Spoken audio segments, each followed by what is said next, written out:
Hey guys, Miss Peterson here, and welcome to our Energy of the Tossed Ball lab.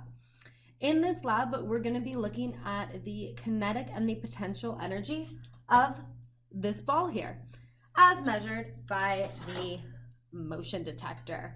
Okay, so question for you guys. If I want to know the potential and the kinetic energy of my ball, what information do I need from my motion detector? I'm going to need the mass of the ball. So I have a little bucket and a scale right here. Just going to put the ball on it. And the ball has a mass of 205.8 grams. Okay, what's that in kilograms? Okay, then we're gonna need to know the height. Since my motion detector is set like that, it'll just be its position vertically and the speed of the ball. And luckily our motion detector can do that. So I'm going to start with my ball right there and zero my sensor so that is our zero height. Okay, and then we're gonna see how many tries it takes before we get a clean data set of a ball toss. Okay, so let's go ahead and try round one. Nope, that one got a little bit off. I'm also going to change my data collection to make it only 3 seconds. So we have just enough time for the ball to toss and be caught.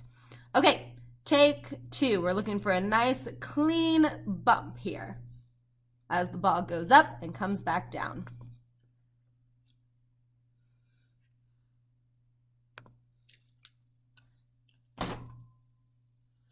Oh, nope. Take 3. Nope. Take 4. It's a very small toss. You know, I think we can do slightly better. Nope.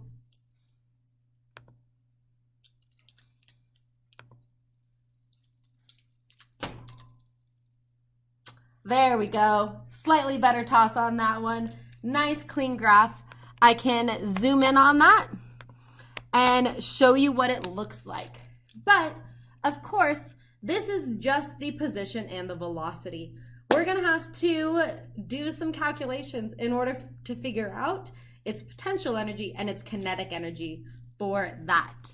And I think what is going to be the easiest way for us to do that is to work with this data in Excel. So I'm going to export this data to Excel. Oh, look, I already have a tossed ball data there. I'm gonna overwrite it with this one.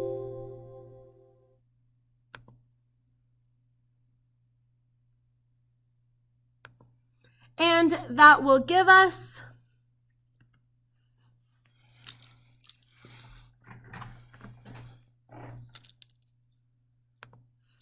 this Excel sheet where we have our time in seconds. We don't need that word latest there. Its position in meters and its velocity in meters per second. We don't need the acceleration, so I'm gonna go ahead and delete that column.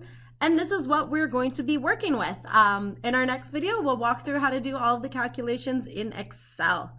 And we'll be graphing on the same graph the kinetic energy, the potential energy, and the total energy. Okay, cool? Okay, cool. We will, however, need the mass of our ball. So I'm gonna right click where I wanna put it, insert, and start a column for the mass in kilograms. And our scales are plus or minus, where's the plus or minus? Insert.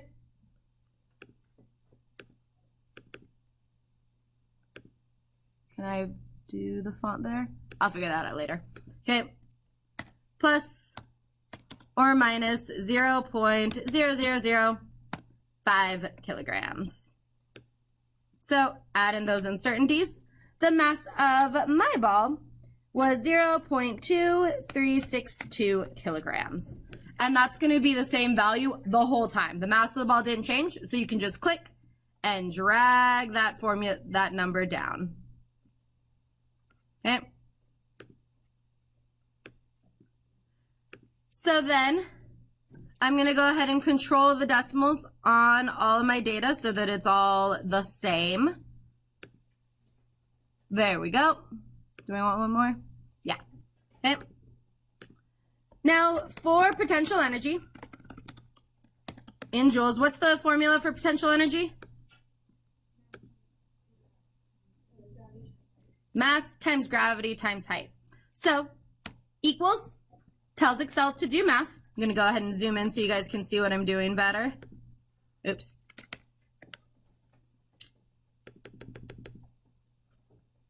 There we go. So equals tells Excel to do math. The mass times gravity, 9.8, times the height, which is the position away from the motion detector. Okay, so mass times gravity times height, which in me is B2 times 9.8 times C2. You press enter and Excel will calculate that for you. You don't need to type it in every time. You just click and drag it on down. Okay, go ahead and control the decimals on that guy too. And ta-da, there we go. It's kind of common practice to separate our like raw data from our calculated data by using like the borders, a little double border. So I'm going to show you guys how to do that real quick. I'm going to add the borders to all my data in borders, all borders. And then to separate my calculated columns, which are going to be my potential energy, my kinetic energy, and my total energy.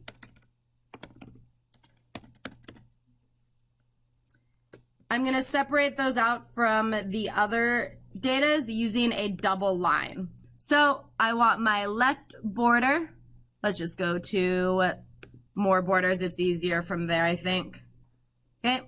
I want to use a double line on the left side. And that'll give you this double line separating your measured values from your calculated values. So for kinetic energy, it is 1/2 mv squared. So equals 0.5 is a little bit easier to enter than 1/2 times the mass times the velocity squared. Okay. And it helps to put the squared one in parentheses so that Excel doesn't accidentally square the whole thing. Okay, you just want it to square the velocity. So I'm putting the velocity squared in parentheses. Oops, and then I clicked on something. And enter. Click and drag to drag that formula all the way down. Oops, I missed some on here. Drag it all the way down. And drag it all the way down. There we go.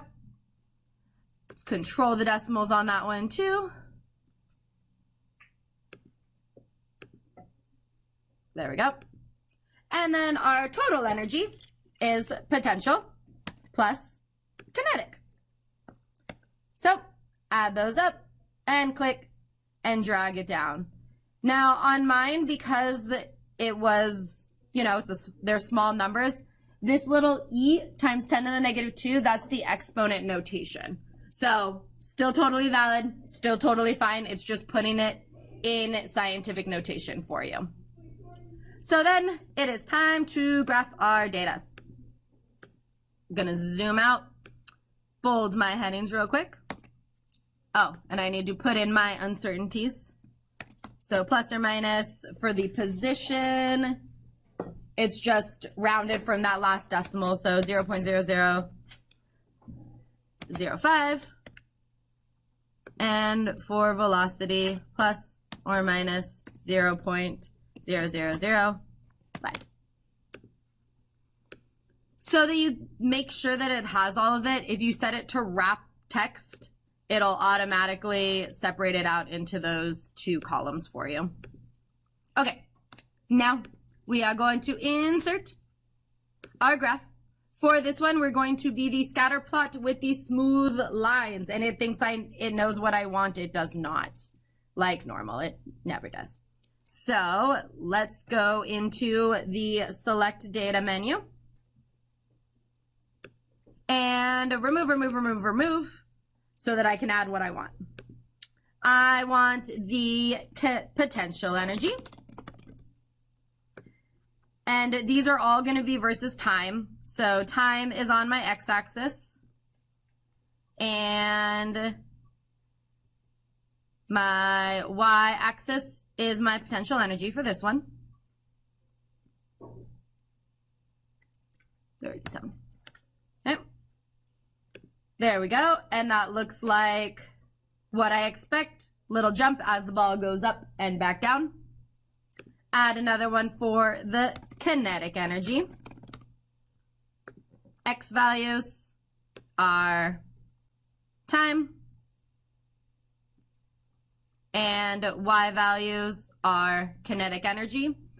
If you have like a lot of data and there's a lot of dead spots, like straight flat lines in your graph, you can just delete those data points. You don't need to include them in your actual graph. So there's the kinetic energy. And last but not least, the total energy, total mechanical energy. X values is still time. And Y values is the total energy.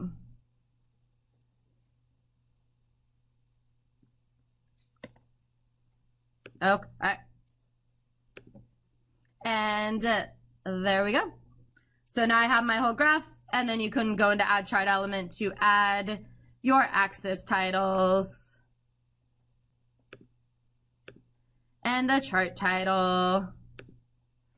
And we won't have trend lines for this one, but I do want to make sure that we have a legend so that I know which colors are which. Okay, cool. Okay, cool.